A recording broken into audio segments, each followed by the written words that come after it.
My name is Kostas, and today I'll be talking about the composite injection molding technique. I'm a specialist prosthodontist in London, in the United Kingdom, and I've been carrying out this technique for the last 5 years. What is injection molding? It's a fully guided technique in resins, a copy-paste technique for composites. The clinical steps involve the following. First, collecting all the diagnostic data from a patient and prescribing a diagnostic wax-up from a dental technician.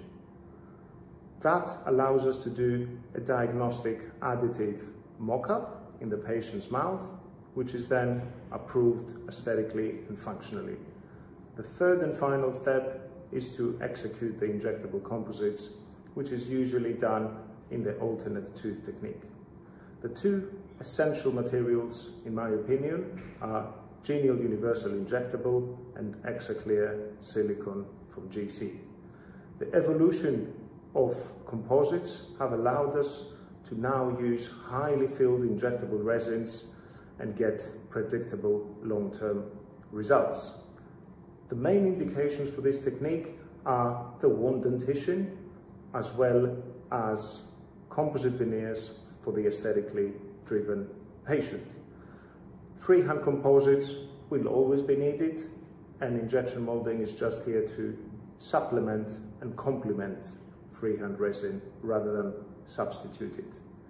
My top tip for those who want to start using this technique is to have an excellent relationship with your dental technician and listen to each other and evolve with each other. The lab is always going to be a key part in fabricating a wax-up and a stent. If you want to learn more on this technique, I do run courses in collaboration with GC UK and GC Europe, and you can find more information on prostoworks.co.uk. Thank you.